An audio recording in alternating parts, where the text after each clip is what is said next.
Okay, so this is a two-dimensional picture for a one-dimensional talk. So in traffic, there are essentially two phenomena. It's if you go to a highway, you go fast. You are going fast at 80 kilometers per hour, and suddenly you meet a lot of cars that are at 40 kilometers per hour, and then you arrive here and you stop suddenly. This transition from going to 80 to 40 happens in half a second. You are not going in 3 minutes, okay? And what happens is that this is moving slightly like there, and this car here, this is before this car arrives, and this is the moment the car arrives. It's here. So you see that there is a difference of density of cars here, and this the place of the discontinuity of densities is moving back in this case, but it could move forward if the cars in the slow part of the highway are going faster than 40, maybe 60 and 90, and then the shock wave formed here goes forward. And the second thing is then you arrive to the city, or maybe there is an accident in the highway, and you have all the cars are packed besides the red light or the accident, and then the red light becomes green, and then the first car has nobody in front of it. It goes immediately fast, so this car comes here, and then the second car comes here, and then you see, this is something that happens if you run a marathon also. You start running in the middle of the marathon, and then you see a lot that everybody is going in front of you, unless you are one of the peloton, the front peloton, no? And so this is you or me, and then you see all the other cars that are separating from you. And so this is, the density here goes from 0 here to the right of this, and then increases linearly, hopefully, or at least in the model we will discuss, until density 1 if you continue in this direction, okay? So what we are going to do in this talk is to try to give a mathematical meaning to these two phenomena. And there are, and we will consider two models that interplay among them, between them, and one of them is just a partial differential equation of a transport equation, and this will be the macroscopic. So you cannot see the cars here. You can see the density of the cars. So we have a function u rt. R is in R in the real numbers, and t is also a positive real number. R represents position, and t represents the time. So this URT represents the density, so the proportion of space occupied by cars at the macroscopic position R at time t. This is like when you go look at the highway from far away, and then you see a black if the cars are packed, and a gray if the cars are not packed. Okay, and the current will be nonlinear, is u times 1 minus u. So to see a car passing, you need an empty space that is 1 minus u, and an occupied space that is u. So the rate of passing cars is proportional to u, the density, times 1 minus the density. So the equation that is that the time derivative of the density is minus the space derivative of the current. So this is the equation that we propose as a model for this traffic thing. In fact, I mean the mathematical community, not me. And then this is a famous equation that is called the non-visit, because the visit-Borges equation has a Laplacian here, or a second derivative, just two. Okay, and then we will consider the initial value problem to be consistent with my first slide that we have two densities, lambda and rho. And lambda for the L will be the left density, and rho will be the right density. I say any numbers between 0 and 1. But as we saw before, there are two completely different behaviors when lambda and rho are different, are bigger or. OK, so the initial condition will be lambda. So here you have a few cars. This is like the shock, the first transparency. We have a few cars here and more cars in the right. And then the cars are moving to the right. But you don't see this in the equation. You just see the densities. And in this transparency, you start on the contrary. So you start with more cars in the left and then less cars here. And then it's like when you go to also a place where only one car can pass. And then you have a lot of cars here, and then start few cars going faster. And so we call this step initial condition. OK, so there is a famous paper of Lax in the 70s where he rewrites the equation, and he just take the derivative of the current and gets a minus 1 minus 2u times the space derivative of the density. So the time derivative is proportional to minus 1 minus 2 the density times the space derivative of the density. Okay? So it's just in some sense the density is translating. But the speed of translation is 1 minus 2 times the density. So if you take a curve that is a straight line, in fact, that is called characteristic. So you take a curve that starts at position r. R is a position here. And at time 0 is an r. And then the derivative is just 1 minus 2 the density. Minus twice the density. Okay? So you have this straight line. So you have the initial condition. Suppose that you have a constant initial condition here that is lambda. And then the characteristics go at speed 1 minus 2 lambda, and they start at each point in R. So I just draw here some of them. But of course, you can tell me, well, yeah, but you are saying nothing because your initial condition is constant, and so your condition at time t will be constant. So what are these characteristics? What are they good for? OK, so this is just to say that there are characteristics floating there, but not mathematically useful in the constant case. But the point is that if you have two different characteristics, so you have two different densities, so you have, for instance, density lambda to the left that is smaller than the density rho to the right, then the characteristic since lambda is smaller than rho here, so this was the shock case, then the characteristics starting to the left of the origin go at the velocity 1 minus 2 lambda that is bigger than the velocity 1 minus 2 rho. So they hit, and each of them carry a different density because these characteristics carry density lambda and these characteristics carry density rho. And so the solution will be, they will meet at some line, and this line will be 1 minus lambda minus rho t. This you can compute, and Lax computed in his paper, looking at the currents. And then the solution will be lambda until the shock, that is at this position, and rho after the shock. So the shock is moving backwards or forwards depending on lambda plus rho bigger, smaller or bigger than 1.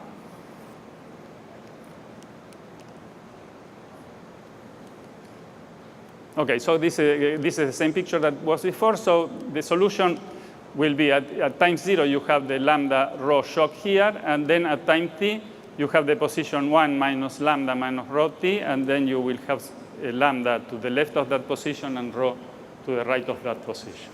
Okay? Also, if you start with a continuous condition but increasing, for instance, instead of being just a step here, you have some linear interpolation, the shock will form anyway, so even when you start with a continuous initial density. Okay, in the rarefaction fan case, you have lambda now is bigger than rho. This is the situation. So the characteristics go apart.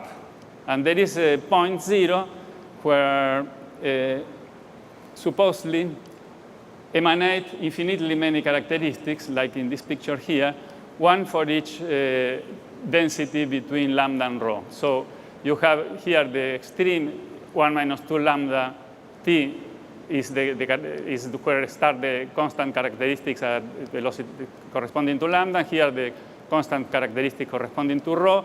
And in the middle, you have this fan of characteristic. For each density, you have one of these lines. Okay? And the solution, in fact, is this one. You have lambda up to this point. And then you have linear interpolation up to rho to the point 1 minus 2 rho t. Okay? So here you have rho, here you have lambda, and here you have linear interpolation. This is the solution. Okay? Okay, this was a crash course on Borger's equation with these two possible solutions. And now I will give you another model corresponding to that thing, and will relate it with the macroscopic, that is a microscopic model. Okay, this is very famous model. There are thousands of papers, I guess, about the PACEP. Now, because this transportation, one-dimensional transportation occurs also at level of capillaries in the body, for instance, and then the same phenomena happens. So it's really very popular in physics and in probability. It started, I am not giving, I will give all the reference at the end, but it started in the 70s. There was a paper in the 70s, actually. Was a paper by Spitzer who proposed this model, and then from there on, the probabilists attacked it, but the physicists probably started before that. Okay, this is a random process. So you have a configuration space is 0, 1 to the z. So you have functions that at each point of z that I call x, at each x of z, you give a value that is 1 or 0. So eta of x is 1 when there is a particle. We would say a particle is a car, say, at site x, and 0 when there is no particle. So I did this by hand with the mouse so you can see it. So what happens is the time is continuous, so the particles jump. Each particle tries to jump to the right, to the next nearest neighbor to the right at rate 1. But the jumps can happen only when there is an empty space in front of it. So this is the exclusion rule, simply because the only rule is that one, that's the exclusion. And totally asymmetric is because the jumps occur only to the right. If you take the t away, you have the asymmetric, that you can have jumps to the left, and the phenomena is essentially the same. But if you take the t and the a away, you get the sep, or c-sep, and in this case, the behavior is totally different. It's just a diffusive behavior, but this is a transport behavior. Okay, so what is rate 1? This is continuous time, so the cars or the particles can jump at any moment. So if you remember that you did a probability course, you remember the exponential distribution. So that means that each particle weights an exponential random variable of parameter 1. And when the clock rings, it tries to jump. And then it sees if it can do it or not, according to the occupation number of the neighbor to the right. Okay? And all these exponentials for all cars and the successive exponentials of each car are all independent random variables. Okay? So in the exponential, you also remember that has no memory. So if it did not happen now, then my life, this is not the life of human of the human. No? But my life in the future is independent of if I live the 1 million years, then I have also an exponential of parameter 1 in front of it. Okay, but I will do a construction of this thing with a Poisson process that I will call omega. So my ingredients are the initial configuration eta, that are these balls here, the particles, and then a Poisson process. So each side here has the I associate the exponentials to each side, okay? So the distance between these two is exponential, this distance is exponential, and so on, okay? The distance between this and this are exponential, etc. So I have a picture with all the exponentials there, and to each of those exponentials I associate an arrow. You cannot see here, it's an arrow, but it's an arrow that goes from x to x plus 1 at the point where the particle, if there is a particle at x, it will try to jump at that point, okay? And these two things here, so, and then assume that you have now to the infinite of time and to the infinite space, you have all this exponential, so I have this, and I call all these arrows an omega.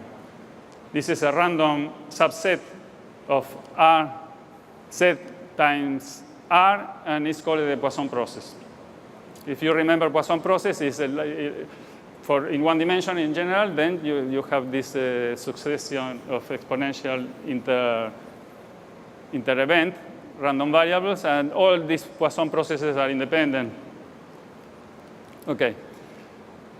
And this is all with respect to randomness. Now I will construct deterministic functions of those random elements. Okay, and the deterministic function is the following. Each particle goes in front, this time is going down here, no? This is time 0, this is time t. Each particle goes down and tries to jump when it sees an arrow, but it only jumps if it does not see any particle. So, for instance, you can start from here. Then the first particle will not see anybody because I didn't put any particle here. So you start with this one, and this is, so this the omega is the same as here, okay? And then you follow the arrow, this follows the arrow, this try to jump here, cannot, then goes away, and this goes like that, tries to jump here and does not, etc. At the end, you can do that because you fix a t, and then you will always find a place to your right with no arrows, because this has a positive probability and you have infinitely many attempts, so it will happen. And then this construction is okay up to time t, and then from time t on you repeat the same thing, okay, and then to 2t, etc. So you can do really this function. Okay, so I constructed a map that if you give me at eta and omega, I will give you a process, eta t of eta and omega for all t's. Okay? This construction is important because this is a way to make rigorous this rate 1 jump for 20 sides. Okay? And then you can see that you have a almost sure Markov property. If you cut here S, you put S here, then you will construct some configuration that depends on the omega up to S. And then if you continue with the omegas after S, that I call this tau t omega, well, I should put t and S, then you can construct the process at time t plus S as the process starting at t at S with the starting at t with eta t of eta omega, and then do the map. Okay. At the end, if you now take the expectations with respect to omega and eta, then you get a Markov process going from here. I didn't say that, but if I get another eta with the same omega, I have a simultaneous construction of all the possible initial conditions with the same omega. Okay? And I will do now a simultaneous construction of this called Bernoulli. So I take a collection of uniform random variables in 0, 1, independent. And then I fix a density rho. And then at each x, I call eta rho of x is 1 if u of x is less than rho. That means that the probability that u of x is less than rho is rho, because it's a uniform random variable. So I constructed Bernoulli means that it's 0, 1 random variable. But we use product because since these uniform are independent, then the eta rho x are also independent. And this, the distribution of eta rho, this is a collection of random variables indexed by x, are Bernoulli are uniform, are Bernoulli with parameter rho. This thing. The interesting thing is that all these Bernoulli are coupled also, because are constructed with the same uniform. And also, if you have a rho smaller than rho prime, then eta rho x is smaller than eta, smaller or equal than eta rho prime x. Okay, so you have, and so this is the reason I put a coupling. So I have a coupling, but also a monotone coupling in the sense that if rho is bigger than rho prime, then eta rho is bigger than eta rho prime. Pointwise bigger, okay? Okay, then there is a theorem, but I am not going to prove that if you define eta rho t now, is the eta t starting with the random configuration eta rho. So now I have two randomness that are the vector u and the Poisson process omega. Okay? And then this eta rho t is something that depends on eta rho, that depends on u, and omega. Okay? And the theorem of Liggett, it's not hard to show, but I am not going to do that, is that eta rho t has the same log. So if you put a car with probability rho at time 0 independently, and then you evolve with these arrows, then at time t, you take the marginal without fixing the arrows, of course, no? Take the marginal distribution at time t, then you get the same distribution, the product distribution. It's invariant for this dynamics. Okay, and let me take the opportunity to define, because I have placed in the slide, so I define now the shock configuration. The shock configuration is, you define the same way, but you have two densities to the left and to the right of the origin. So you put, so you get a product measure with density lambda to the left, in the Bernoulli product measure with density lambda to the left and density rho to the right of the origin. And then I call the process eta rho lambda t is the eta t starting with this random shock configuration. Okay, now I will, this is to convince you the relation between the T-SEP and the Burger's equation, but in fact, I think that nobody does it, shows things this way. But this is good to convince you that it's okay, that they are related. So if you take the density evolution, so you take the process eta s, I don't tell you which is the initial configuration at time x, and see the derivative. So the derivative essentially for a Poisson process is like you have to take, there will be one jump, either a jump from x minus 1 to x, or a jump from x to x plus 1. The other things have a small probability, so in the limit, when you compute the derivative, f of x plus h minus f of x divided by h, what you're doing here, the terms that are not one of these two jumps are small of h and then go away. So there can happen two things. Either there is a particle at x minus 1 at s and no particle at x, and then you will have a jump, okay, from x minus 1 to x. Or you have a particle at x, and then this will contribute with a positive value because you didn't have anything, and then you will have something. Or you have a particle at x and no particle at x plus 1. So you have something, and then you have nothing. So you get a negative value here. OK, now you have to rescale things. You have to multiply z by epsilon. So you are looking at distance epsilon minus 1. And then time also r you multiply by epsilon. So you are looking at times order epsilon minus 1 and space at order in epsilon minus 1. This is what is called Euler scaling. Okay? And then I call eta epsilon. This eta epsilon is not the same as eta rho that before. Sorry for the RT is the occupation. Here is the integral part of epsilon minus 1 r.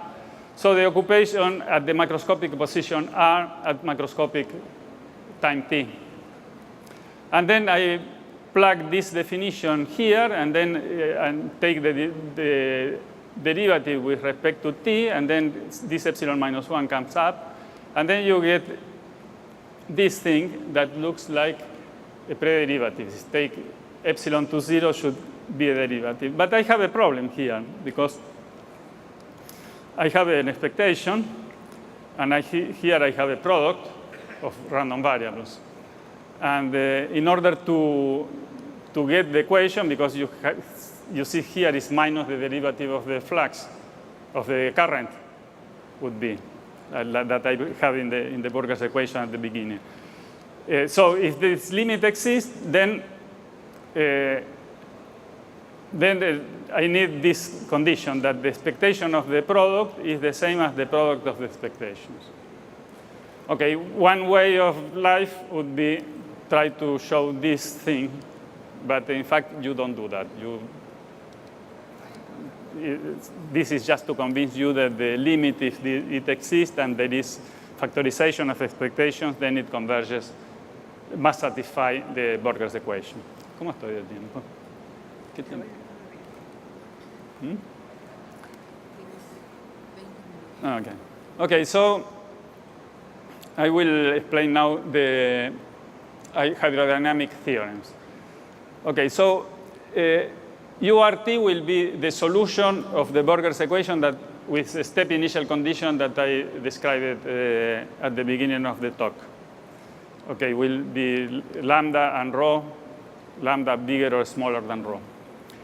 And the density fields are the number of particles in a macroscopic region that I will call AB. So I take two macroscopic values AB, and then I take the configuration lambda rho T over epsilon. So I am looking at times of order epsilon minus 1. Epsilon is going to 0, no? So a macroscopic time T, epsilon minus 1. And I started with step initial condition with this lambda rho, but Bernoulli random variables.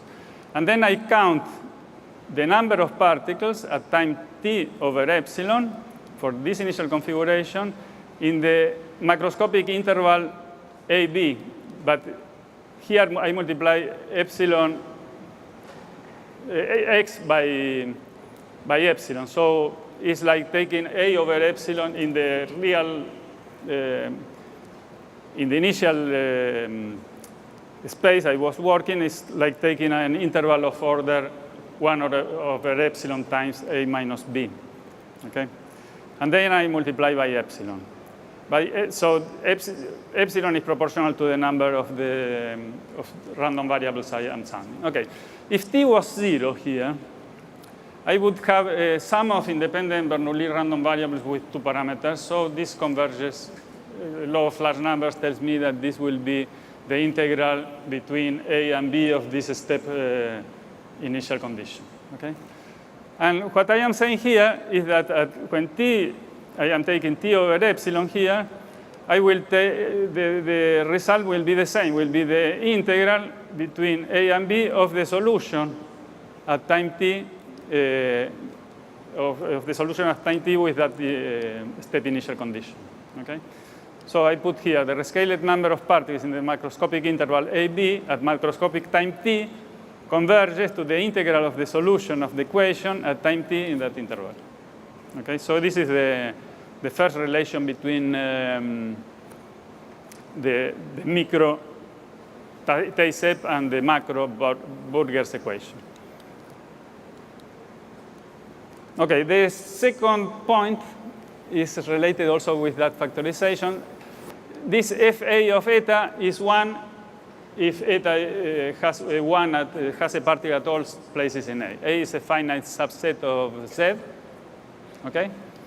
And so this, if I know the expected value of FA of eta, if eta is a random configuration, the expected value of FA of eta characterizes the distribution of eta.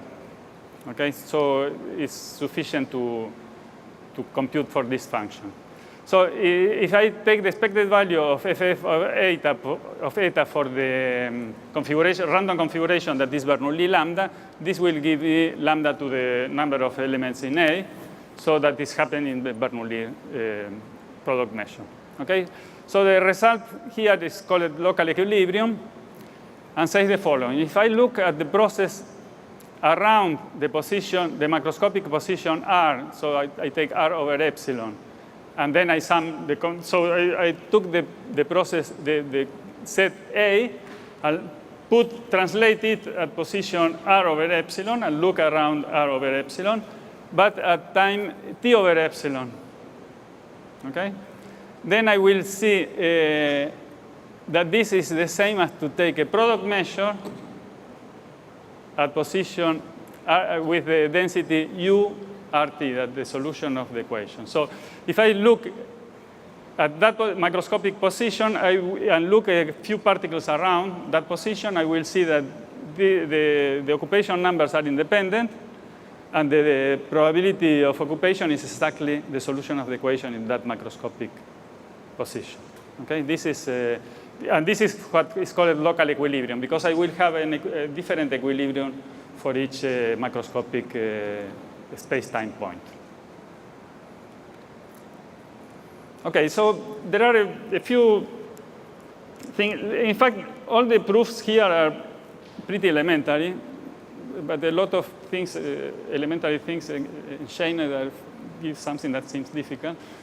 But the first thing is that you take one car, that is the target particle, so it's your car, and then you go to a stationary highway, so it's a highway where the cars are at density lambda. So I have this process, I said already that this is a station. If I start with eta lambda, then my distribution will be the same as the distribution of eta lambda. But I add a particle at the origin, that is my car. And I call x lambda t the position at time t of that car. Okay? And what says this theorem is, this is something that in that paper of Spitzer Kesten observed already, that you have a law of large numbers, that your speed, asymptotic speed, so if the position at time t divided by t and take the limit, is the same as your instantaneous speed, because your instantaneous speed is the probability that there is nobody in front of you, and the probability of nobody in front of you is 1 minus lambda. Okay? So this says that, okay, this is your, a lot of things can happen because this omega could be very different, but your asymptotic speed at the end of the day will be 1 minus lambda. This t is not there. Okay? It does not belong here. You should put, sorry.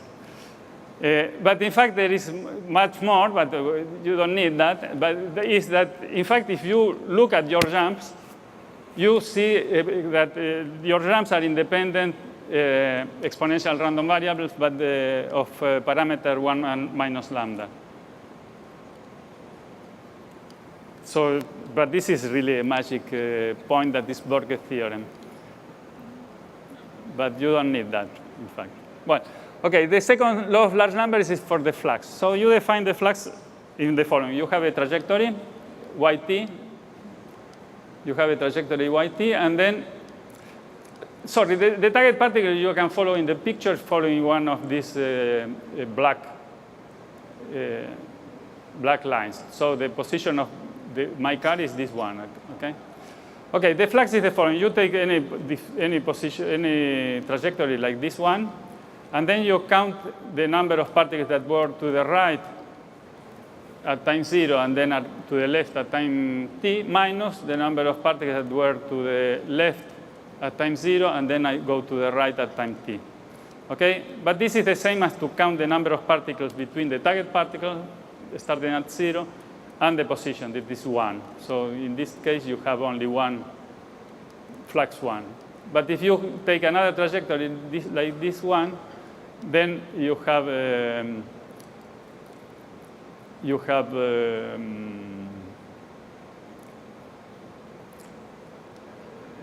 two here, because these two passed from left to right.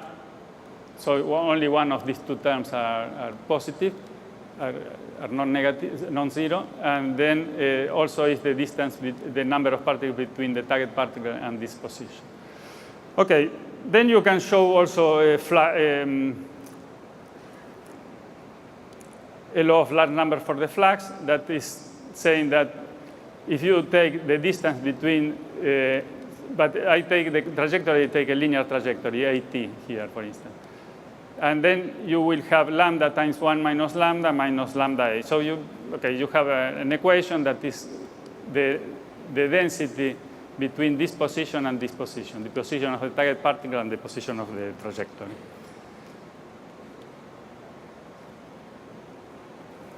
Okay, now I say something at the beginning, but here is important that this is a coupling. The coupling means that you use the same omega with two different or more initial configurations. But I will take initial configurations in general that one is bigger than the other, like in this case. I take eta prime that dominates eta because it has more particles. If there is a particle at eta, there is a particle at eta prime. And then what happens is when there is an arrow of omega like that, then each one of the marginals doesn't know that there is the other marginal. So each one of the marginals try to use its own recipe. So the marginal here jumps to the right, and the marginal below doesn't do anything because there are no particles. So after this arrow, you will have this position. Okay? You have 1, 0, and 0, 0, and now you have 0, 0, and 1, 0. And here, this one, here the situation is the following. You have 1, 1, and 1, 0, and goes to 1, 0, 1, 1. And here you have, I don't know, 1, 1. Doesn't see. ¿Eh? No lo veo más. You can see? Me parece no tiene más pila. Okay, anyway, you have as a consequence this attractivity property, that if you start with one configuration dominated by the other, then at future times the configurations have the same domination. This is pointwise domination. So this eta less or equal than eta tilde means that eta x is less or equal than eta for all x. Okay, but this takes us to define two kinds of particles. ¿Cuánto me quedan? 15. Okay. So there are three things that can happen. You have 1, 1, 1, 0, or 0, 0. This is all, because the configuration above dominates the configuration below. And then I call these different positions, I call the first or second class particles. The first are 1, 1, second are 1, 0, and zeros or empties are 0, 0. And the evolution is the following. The 1, 0, 1 jumps over 0, so 1, 0 goes to 0, 1. 1 jumps over 2, as we saw before here. This 1 jumps over this 2. and the 2 jumps over 0. So the 2s are like cars of second class in the sense that all the other cars are like ambulance. You have to yield to them. You have to yield to the ambulance. Okay, so this second class part, these are crucial second class particles. So wake up, because it's a crucial part of the talk, this one. So these second class particles that are so innocently defined will turn up to be the characteristics of the equation. So these are just second class particles. Okay, they behave as a hole in front of a first class particle and behave like a particle in front of holes. Okay, then you can take one target second class particle and show a law of large numbers. You take a lambda bigger than rho and take a first class particle will be eta rho, so it's this one. And second class particle, so in this picture, the first class particles will be the lower line, and the second class particle will be the particles that are isolated in the upper line. Okay, and then I put them with these 2 densities. I put a first class particle with density rho and second class particle with density lambda minus rho. And then you tag one particle, and this particle behaves like a shock. So the target second class particle behaves like a shock in the Borger's equation. And in fact, this target second class particle is the key to show the hydrodynamic limit for the increasing case.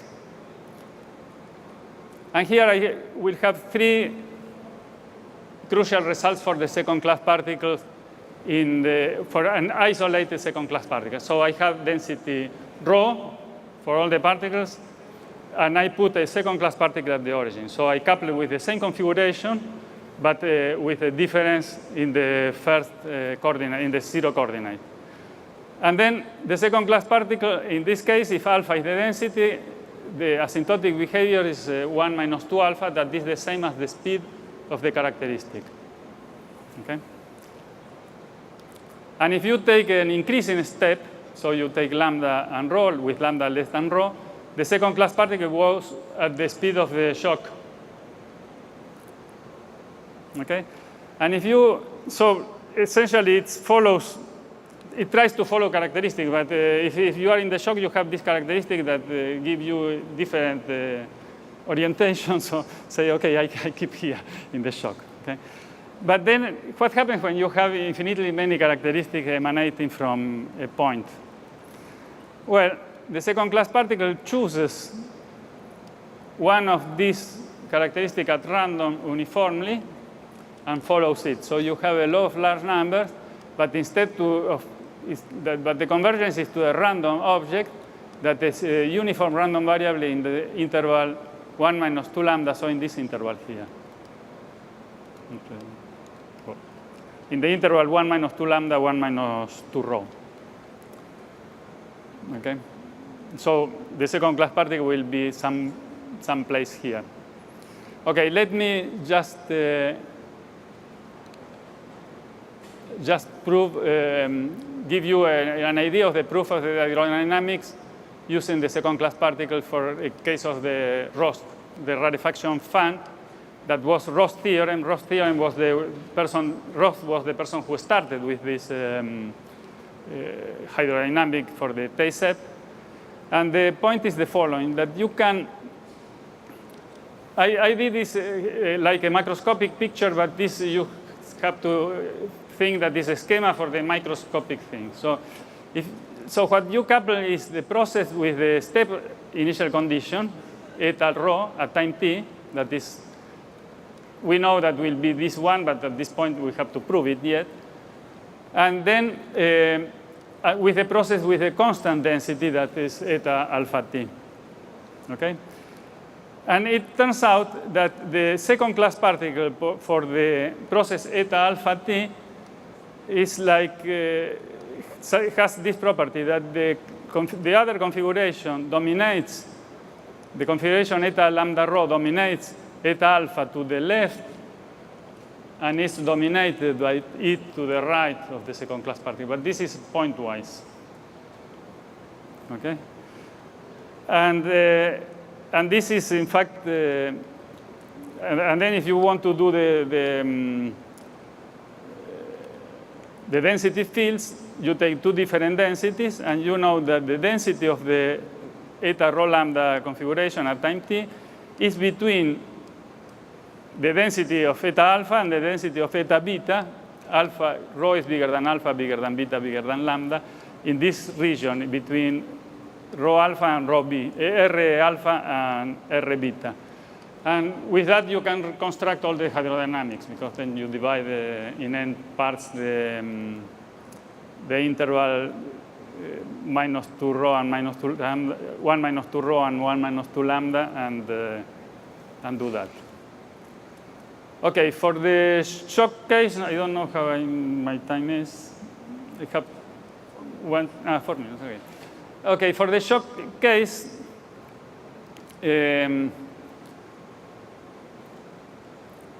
I have this cut operator. So let me come back here.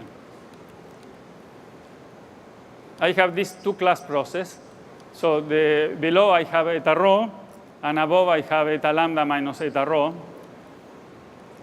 And then I have a cut operator that is to cut all the second-class particles that are to the left. So lambda in this case will be is bigger than rho.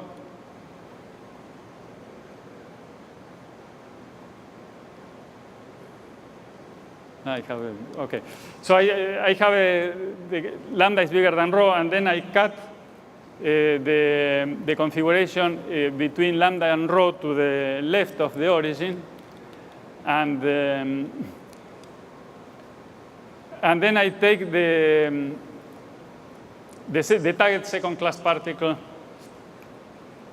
at time t, and then I have a magic commutation of operations. I can cut the extra mass to the left of the origin at time 0, and then they do the T-shape evolution up to time t, is the same as do the T-shape evolution without cutting and cut at time t to the left of the target second class particle. Well, this is written in this formula here, but I'm not. I don't ask you to read it. I mean, but then the process that I am interested in, that is eta t, will have two parts. One part will be just the first class particles that are density, the smaller density, and the other part is the difference cutting to the left of the target second class particle. Since I have a law of large numbers for this target second class particle and have law of large numbers for the densities of eta sigma t and ct, then I can conclude with the law of large numbers. Okay, so now let me give some references.